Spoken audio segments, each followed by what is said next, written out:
स्वागत है आप सभी का एक बार फिर से इस चैनल पर। तो आज की वीडियो में पढ़ेंगे इंडियन पॉलिटी के most important topic DPSP directive principle of state policies and fundamental duties के बारे में। तो फिर बिना टाइम वेस्ट करें स्टार्ट करते हैं आज की video. First question, which of the following articles from directive principles of state policy is implemented through the establishment of Gram Nyayalaya. तो गाइस हमसे इस क्वेश्चन में ये पूछा गया है डीपीएसपी के कौन से आर्टिकल के तहत जो है ग्राम न्यायालय को जो है एस्टेब्लिश किया गया है। तो गाइस इसका सही आंसर है option B, article 39A। Article 39A के तहत जो कि एक डीपीएसपी का आर्टिकल है उसके तहत जो है ग्राम न्यायालय को जो है एस्टेब्लिश किया गया है। तो गाइस और पढ़ते हैं आर्टिकल 39A के बारे में। Article 39 of DPSP in the Constitution of India directs the state to provide free legal aid to the poor and vulnerable sections of the Indian society to ensure justice for all। First point में ये बोला गया है जो article 39A है DPSP का, वो जो है एक राज्य को, एक स्टेट को आदेश देता है कि वो जो है उस इंडियन सोसाइटी के, उस राज्य जितने भी जो है पुअर मतलब कि गरीब और हेल्पलेस सेक्शन है उनको जो है फ्री कानूनी सहायता प्रदान करे ताकि उनको जो है न्याय मिल सके। ऐसे दूसरे पॉइंट में ये बोला गया है अंडर दिस आर्टिकल ग्राम न्यायालय वर क्रिएटेड, कि इस आर्टिकल के तहत जो है ग्राम न्यायालय को जो है एस्टेब्लिश किया गया एक एक्ट के द्वारा पार्लियामेंट के काम किस टाइम पे 2008 में। और इसके साथ साथ जो है नेशनल लीगल सर्विस अथॉरिटी को भी एस्टेब्लिश किया गया ताकि ये आर्टिकल जो है और भी इफेक्टिव बन सके। तो अब बढ़ते हैं अपने अगले क्वेश्चन पर। Second question, which of the following DPSP is are not Gandhian. तो गाइस जब भी कोई भी स्टेटमेंट वाला क्वेश्चन आए उसकी लास्ट टाइम बिल्कुल ध्यान से पढ़ो कि क्वेश्चन में क्या बोला गया है। लास्ट टाइम में ये बोला गया है which of the statements given above is are correct. तो अभी आप सभी भी ये सोच रहे होंगे कि ऊपर बोला गया नॉट गांधीयन और नीचे बोल रहा है कि कौन सी स्टेटमेंट करेक्ट है वो बताओ।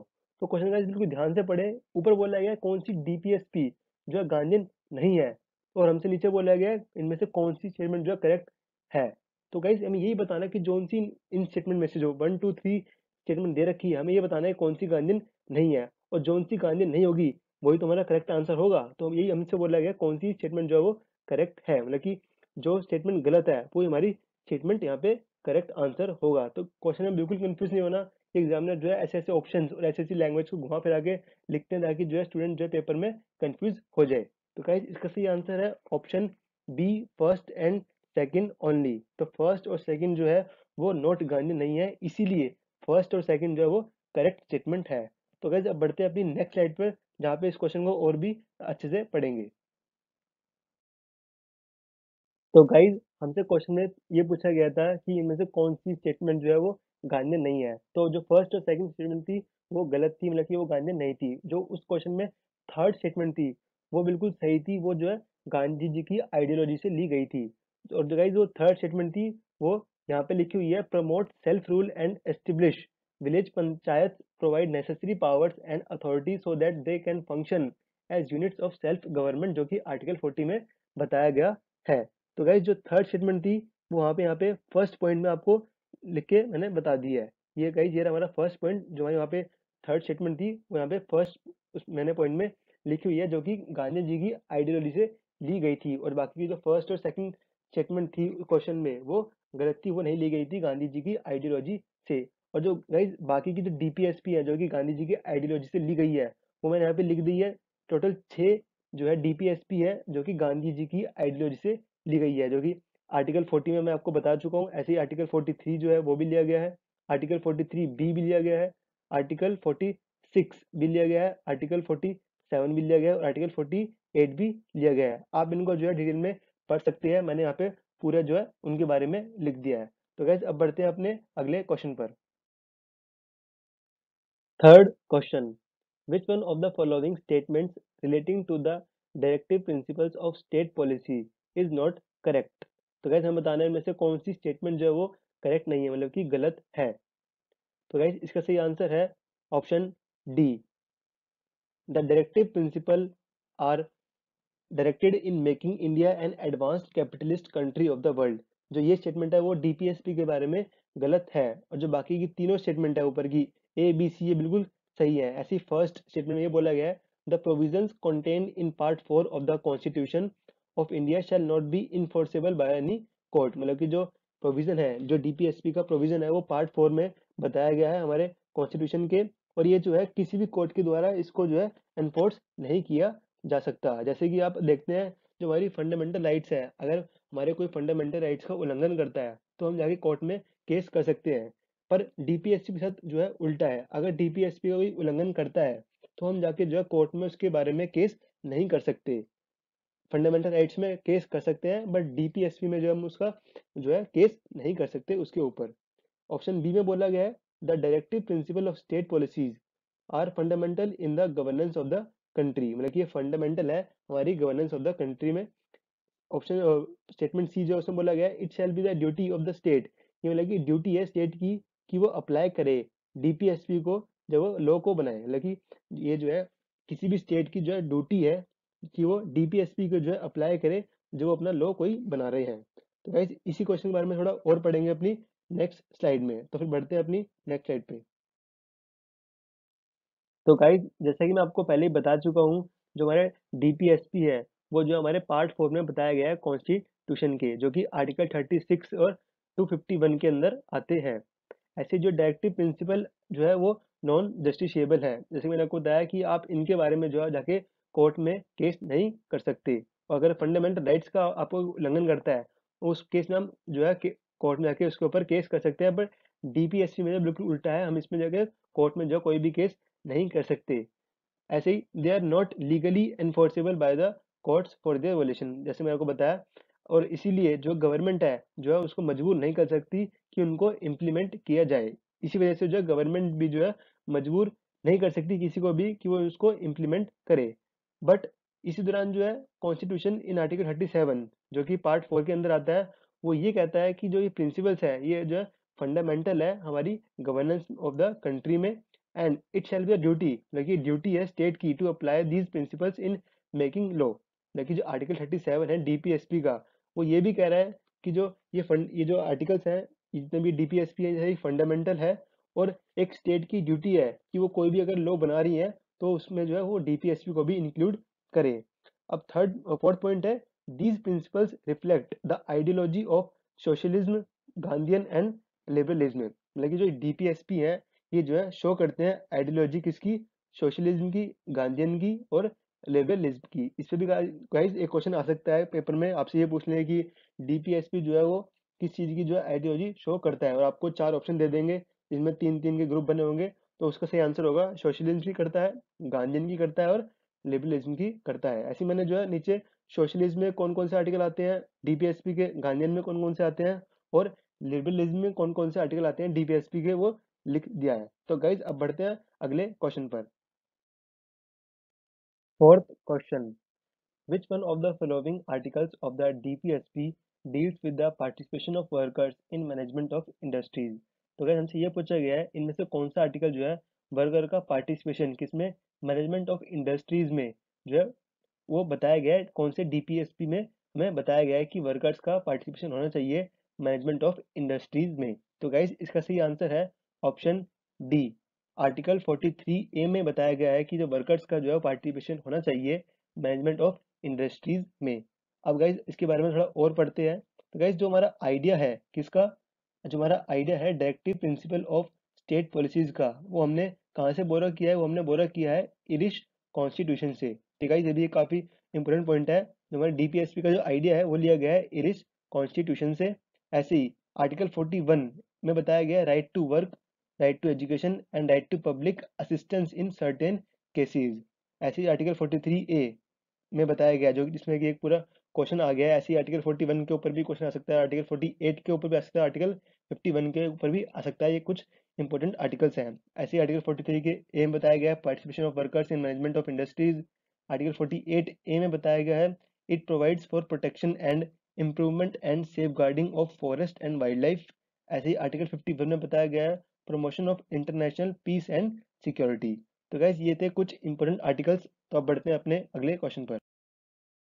Fifth question, the objective of the DPSP is to. तो गाइस हमें से बताना है कि डीपीएसपी का जो है ऑब्जेक्टिव क्या है। तो इसका सही आंसर है option C, better the social and economic condition of the society. तो गाइस ये जो है डीपीएसपी का एक मेन ऑब्जेक्टिव है कि बेटर करना social and economic condition of the society. अब इस क्वेश्चन को थोड़ा और पढ़ते हैं। आर्टिकल 37 डिस्क्राइब करता है दीज प्रिंसिपल्स को as a fundamental in the governance of the nation. The aim of the DPSPs is to better the social and economic condition of the society so people can live a good life, ताकि जो हमारे people हैं nation के वो एक अच्छी जिंदगी जी सके। The knowledge of DPSP help citizen to keep the check on the government. अगर हमें DPSP की अगर नॉलेज होगी तो हम जो है गवर्नमेंट को भी चेक कर सकते हैं कि वो कैसा काम कर रही है। और इसके अलावा और जो DPSP है वो जो है हमें वो जो है जो स्टेट की पावर है उसको भी जो है बाधित करते हैं कि वो कोई कठोर मतलब कि स्ट्रिक्ट लॉ ना बनाए। लेकिन DPSP है वो जो है स्टेट की पावर को भी कम करती है ताकि वो हमारे सिटीजन के लिए कोई जो है स्ट्रिक्ट लॉ ना बनाए। तो गाइज आप इसके बारे में थोड़ा और पढ़ सकते हैं, मैंने पूरा डिटेल में लिख दिया है। जो मुझे इंपॉर्टेंट लगा वो मैंने पढ़ दिया, आप चाहे तो पूरा पढ़ सकते हैं। तो अब बढ़ते हैं अपने अगले क्वेश्चन पर। Six question, consider the following statements about the DPSP। तो गाइज हमसे पूछा गया है which of the above statement is are correct. तो गाइज हमें यहाँ पे कुछ स्टेटमेंट्स दी हुई हैं, हमें बताना है कि इनमें से कौन सी स्टेटमेंट जो है वो DPSP के बारे में बिल्कुल सही है। तो गाइज इसका सही answer option B 2 and 3 only, लेकिन जो 2 and 3 स्टेटमेंट जो है वो बिल्कुल सही है DPSP के बारे में। फर्स्ट में बोला गया है 42nd amendment to the constitution in 1976 added DPSPs in the constitution. तो गाइज ये स्टेटमेंट जो है बिल्कुल गलत है, क्योंकि 42nd amendment of the constitution 1976 के द्वारा जो है हमारी फंडामेंटल ड्यूटीज को ऐड किया गया था, ना कि DPSP को। हमारी सेकंड स्टेटमेंट जो है बिल्कुल सही है, और थर्ड भी। सेकंड में बोला गया है DPSP is a set of policy guidelines carry करता है moral force of the government, बिल्कुल सही है। थर्ड बोला गया है securing a uniform civil code for all is a part of the DPSP, मतलब कि जो सिक्योर करता है यूनिफॉर्म सिविल कोड जो ये भी एक तरह जो है पार्ट है DPSP का। अब इस क्वेश्चन के बारे में थोड़ा और भी पढ़ेंगे डिटेल में अपनी नेक्स्ट स्लाइड में। तो बढ़ते हैं फिर अपनी नेक्स्ट स्लाइड पे। तो गाइज जैसे कि मैं आपको पहले बता चुका हूँ, जो हमारे DPSP है वो नॉन जस्टिसेबल है, मतलब कि इनको जो है हम कोर्ट में केस नहीं कर सकते, इसलिए जो है it can not be enforced by the judiciary. और जो गाइज हमारे 20 DPSP मतलब कि जो हमारे DPSP है टोटल 20 आर्टिकल आते हैं हमारे DPSP के अंदर, जो कि आते हैं आर्टिकल 36 से लेकर 51 के बीच में, जो कि मैंने एक चार्ट के द्वारा आपको सारे लिख के दिखा दिए हैं। आप इनको यहाँ से आसानी से बिल्कुल पढ़ सकते हैं। ये टोटल हमारे 20 DPSP है, जो कि पूरे डिटेल में लिखा हुआ है कौन से आर्टिकल में क्या क्या बताया गया है।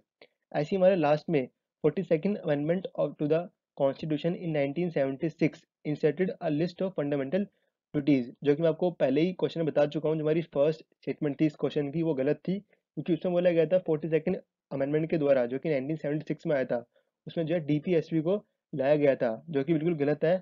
जो 42nd अमेंडमेंट 1976 है उसमें जो है फंडामेंटल ड्यूटीज को लाया गया था। तो फिर अब बढ़ते हैं अपनी नेक्स्ट स्लाइड पे। Seventh question, which of the following constitutional amendments act have added fundamental duties. तो गाइस क्वेश्चन बिल्कुल ध्यान से पढ़ना, हमसे इसमें बोला गया है करेक्ट कौन सी स्टेटमेंट है, और गाइस हमसे यहाँ पे ये बोला गया है, हमसे पूछा जा रहा है फंडामेंटल ड्यूटीज के बारे में। आप थोड़ा DPSP को अपने माइंड से निकाल दो, आप थोड़ा कंसंट्रेट करते हैं फंडामेंटल ड्यूटीज के बारे में। तो गाइस इसका सही आंसर है option C first and second, मतलब कि जो दोनों की दोनों स्टेटमेंट जो है बिल्कुल सही है। 42nd अमेंडमेंट इन जो अमेंडमेंट है 1976 में वो भी बिल्कुल सही है, और 86 अमेंडमेंट इन 2002, मतलब कि इन दोनों अमेंडमेंट के द्वारा जो है फंडामेंटल ड्यूटीज को जो है हमारा ऐड किया गया है। अब थोड़ा और पढ़ते हैं इस क्वेश्चन के बारे में। तो कैसे आपको बता दूं पहले कि जो हमारी फंडामेंटल ड्यूटीज हैं वो टोटल कितनी है 11। जो स्टार्टिंग की 10 फंडामेंटल ड्यूटीज है वो ऐड कर गई थी हमारे 42nd अमेंडमेंट एक्ट 1976 के द्वारा। जो स्टार्टिंग की 10 फंडामेंटल ड्यूटीज है वो ऐड की गई थी 42nd अमेंडमेंट 1976 के द्वारा। और जो हमारी इसके last statement last fundamental duty है मतलब कि 11th जो है वो ऐड की गई थी 86 अमेंडमेंट इन 2002 में, जो है हमारी ये ऐड की गई थी 11th फंडामेंटल ड्यूटी, जो कि काफ़ी मोस्ट इंपॉर्टेंट फंडामेंटल ड्यूटी है, जिसमें बताया गया है the duty of parents to ensure that their child is provided opportunities for education between the age of 6 and 14। मतलब कि ये जो है पेरेंट्स की ड्यूटी है कि वो चेक करे कि उसके जो बच्चा है जो कि 6 से लेकर 14 साल के बीच में है उसको जो है एजुकेशन की अपॉर्चुनिटीज प्रोवाइड की जा रही है स्कूल के द्वारा। ये जो है पेरेंट्स की एक ड्यूटी है कि वो चेक कर सकते हैं कि उनके जो पेरेंट जो उनका चाइल्ड है जो कि 6 से लेकर 14 साल के बीच में है उसको जो है अच्छी एजुकेशन प्रोवाइड की जा रही है। तो अब बढ़ते हैं अपने अगले क्वेश्चन पर। 8th question, which of the following statements are correct. तो कैसे हमें बताना है कि इनमें से 3 स्टेटमेंट दी गई है, इनमें से कौन सी स्टेटमेंट जो बिल्कुल करेक्ट है। तो इसका सही आंसर है option D, first, second and third. मतलब जो तीनों के तीनों स्टेटमेंट है वो बिल्कुल करेक्ट है। पहले थोड़ा इसका एक्सप्लेनेशन पढ़ लेते हैं, उसके बाद जो है हम हमारी स्टेटमेंट को पढ़ेंगे। Most of the constitution of major democratic countries, मतलब कि लोकतांत्रिक कंट्रीज जो है, such as USA, Canada, France, Germany, Australia, do not contain provision of fundamental duties. India and Japan are exceptions. मतलब कि guys, हमारे फर्स्ट जो पॉइंट है इसमें बोला गया है कि जितनी भी ज़्यादातर जो कॉन्स्टिट्यूशन है किसका, डेमोक्रेटिक कंट्रीज का। डेमोक्रेटिक कंट्रीज मतलब कि लोकतांत्रिक कंट्रीज, जैसे कि USA, Canada, France, Germany, Australia, इन्होंने जो है कंटेन नहीं किया है फंडामेंटल ड्यूटीज़ को। मतलब कि इन्होंने जो है अपने कॉन्स्टिट्यूशन में जो है फंडामेंटल ड्यूटीज़ को ऐड नहीं किया है, सिर्फ इंडिया और जापान को छोड़कर। इंडिया और जापान भी जो है हमारी डेमोक्रेटिक कंट्री हैं, बट यहाँ पे यही बोला गया है मोस्ट ऑफ द कंट्रीज, यहाँ पे सारी नहीं बोला गया। इसलिए जो हमारी फर्स्ट स्टेटमेंट है, most of the countries of major democratic countries do not contain provisions of fundamental duties. तो मोस्ट ऑफ द मतलब कि मोस्ट ऑफ द मतलब इसमें क्या आ गया, USA, Canada, France, Germany, Australia तो आ गया, पर यहाँ पे जो है इंडिया और जापान जो कि एक डेमोक्रेटिक कंट्री है, उन्होंने जो है फंडामेंटल ड्यूटीज को ऐड किया, बट ज़्यादातर जो डेमोक्रेटिक कंट्री है उन्होंने नहीं किया। तो इसलिए जो फर्स्ट हमारी स्टेटमेंट है बिल्कुल सही है। ऐसे जो most of the constitution of major socialist countries, मतलब कि जो समाज सोशलिस्ट कंट्रीज है हमारी, उन्होंने जो है कंटेन करा है provision of fundamental duties. Democratic countries ने जो है, ज़्यादातर डेमोक्रेटिक कंट्रीज ने जो है ये फंडामेंटल ड्यूटीज को ऐड नहीं किया है, बट जो ज़्यादातर सोशलिस्ट कंट्रीज हैं उन्होंने जो है फंडामेंटल ड्यूटीज को ऐड किया है। ऐसे ही थर्ड में बोला गया है Japanese constitution contain provision of fundamental duties. ये भी स्टेटमेंट बिल्कुल सही है। वैसे जापान और जो इंडिया है वो डेमोक्रेटिक है, बट फिर भी उन्होंने जो है फंडामेंटल ड्यूटीज को ऐड किया, तो इसलिए जो थर्ड स्टेटमेंट है वो बिल्कुल सही है। ऐसे हमारे लास्ट पॉइंट में भी बोला गया the socialist country give equal importance, मतलब कि जो हमारी सोशलिस्ट कंट्रीज हैं उन्होंने जो इक्वल इंपॉर्टेंस दी है फंडामेंटल राइट्स को एंड फंडामेंटल ड्यूटीज को। तो अब बढ़ते हैं अपने अगले क्वेश्चन पर। 9th question, which of the following statement is are true about the DPSP. तो गाइस हमें बताना है कि इनमें से कौन सी स्टेटमेंट जो है, वो 3 स्टेटमेंट दी गई है, बताना है कि हमें कौन सी स्टेटमेंट जो है वो डीपीएसपी के बारे में जो है वो बिल्कुल करेक्ट है। तो गाइस इसका सही आंसर है ऑप्शन सी, 2 एंड 3 ओनली। जो सेकंड और थर्ड स्टेटमेंट है, सेकंड हमारी the idea of DPSP is borrowed from Irish constitution, मतलब कि जो डीपीएसपी का जो आइडिया है वो इरिश कॉन्स्टिट्यूशन से लिया गया है, जो कि मैं पहले क्वेश्चन में बता चुका हूँ पहले की वीडियो में, इसी वीडियो में पहले। और जो थर्ड है, Gandhian principles are part of DPSP, ये जो है ये भी मैं आपको पहले क्वेश्चन में बता चुका हूँ। अगर किसी ने वीडियो शुरू से देखी होगी तो उसका इस क्वेश्चन का आंसर जो है बिल्कुल सेकंड के अंदर दे देगा। तो जो सेकंड और थर्ड स्टेटमेंट है बिल्कुल करेक्ट है। और जो हमारी फर्स्ट स्टेटमेंट है, these are enumerated in part 4A of the constitution, ये बिल्कुल गलत है, क्योंकि जो हमारे डीपीएसपी हैं ये फंडामेंटल ड्यूटी की बात नहीं हो रही, यहाँ पे डीपीएसपी की बात हो रही है। ये हमारे पार्ट 4 में लिए गए हैं, ना कि पार्ट 4A में। यहाँ पे जो ए लिखा हुआ गलत लिखा हुआ है, सिर्फ पार्ट 4A में जो है हमारे डीपीएसपी के बारे में बताया गया है। तो गैस अभी इसी क्वेश्चन को थोड़ा और डिटेल में पढ़ते हैं अपनी नेक्स्ट स्लाइड में।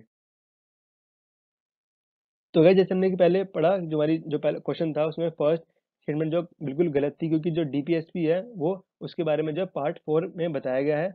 और ऐसे ही जो they are not enforceable in court of law, मैं स्टार्टिंग से जितने भी डीपीएसपी के क्वेश्चन आए हैं उनमें मैंने सब में बताया है कि जो ये डीपीएसपी है इनको जो हम कोर्ट में इनके बारे में हम केस नहीं कर सकते। फंडामेंटल ड्यूटी मतलब फंडामेंटल राइट्स हैं उनके बारे में कर सकते हैं, बट डीपीएसपी के साथ जो उल्टा है बिल्कुल, हम उसके बारे में जो है अगर वो किसी का उल्लंघन होता है तो हम जो है कोर्ट में उसके बारे में केस नहीं कर सकते। ऐसे ही India borrowed the DPSP from irish constitution, ये बता चुका हूँ पहले ही। और इसी के साथ साथ कुछ इंस्ट्रूमेंट्स ऑफ इंस्ट्रक्शन जो है हमने गवर्नमेंट ऑफ इंडिया एक्ट में से भी लिए हैं 1935 के, जो कि जो है इमीडिएट जो है सोर्स बने डीपीएसपी के। लेकिन जो डीपीएसपी के कुछ इंस्ट्रूमेंट ऑफ इंस्ट्रक्शन जो हमने गवर्नमेंट ऑफ इंडिया एक्ट 1935 से भी लिए हैं। ऐसे ही जो गांधी जी जो थोड़ा थर्ड स्टेटमेंट थी कि हमने जो है गांधी जी के प्रिंसिपल्स को भी इंक्लूड करा है एज अ डीपीएसपी, तो वो है article 40, article 43, article 46, article 47 and article 48। ये जो है हमने ऐड करे हैं गांधी जी की आइडियोलॉजी से अपने डीपीएसपी में। आप इनको पूरा डिटेल में पढ़ सकते हैं। तो अब बढ़ते हैं अपने नेक्स्ट स्लाइड पर, नेक्स्ट क्वेश्चन पर। तो गाइस, ये हमारी वीडियो का लास्ट क्वेश्चन। जिस भी एस्पिरेंट ने इस वीडियो को शुरू से देखा है, लगे जो स्टार्टिंग के 9 क्वेश्चन है वो बिल्कुल अच्छे से पढ़े डिटेल में, वो इस क्वेश्चन का आंसर जो है बिल्कुल आराम से दे सकता है। हमसे पूछा गया है, कंसीडर द फॉलोइंग स्टेटमेंट्स। हमें जो है स्टेटमेंट दे रखी है दो, हमें बताना है कि इनमें से कौन सी स्टेटमेंट जो है बिल्कुल करेक्ट है। तो इसका सही आंसर है option D, neither of the two. मतलब कि इनमें से कौन सी भी स्टेटमेंट जो है बिल्कुल सही नहीं है, दोनों स्टेटमेंट जो है बिल्कुल गलत है। हमारा fundamental duties are contain in article 51। तो गाइज ये बिल्कुल गलत स्टेटमेंट है, क्योंकि फंडामेंटल ड्यूटीज जो है वो हमारे आर्टिकल 51A में बताया गया है उसके बारे में। तो ये स्टेटमेंट जो बिल्कुल गलत है। ऐसी second statement, fundamental duties were added to the constitution by the 44th amendment, ये भी गलत है, क्योंकि मैंने ऊपर बताया था 42nd अमेंडमेंट में जो है ये जो है 10 टोटल 11 है, जो स्टार्टिंग में 10 है वो 42nd अमेंडमेंट के द्वारा ऐड की गई 1976, और जो लास्ट की 11th है वो की गई है 86 अमेंडमेंट इन 2002।